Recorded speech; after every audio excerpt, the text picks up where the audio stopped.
Student, তো আজকে আবার আমরা চলে এসেছি আমাদের চ্যানেলে নতুন একটা অঙ্ক নিয়ে। অঙ্কটা পাটিগণিতের অন্যতম একটা মোস্ট গুরুত্বপূর্ণ চ্যাপ্টার সরল সুদ থেকে।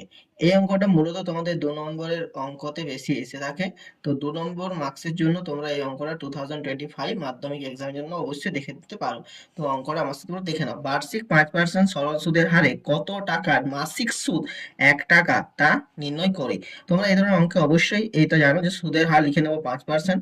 যেহেতু বলে যে মাসিক সুদ 1 টাকা, তাহলে বার্ষিক সরল সুদ কত হবে? 12 টাকা। কারণ কি জানি আমরা, এক বছরে টোটাল 12 মাস থাকে, সময়টা 1 বছর, আসল পি সমান বার করতে হবে। আমরা সূত্র কি ইউজ করবো? যে আমরা জানি এস আই সমান পি আর টি বাই 100।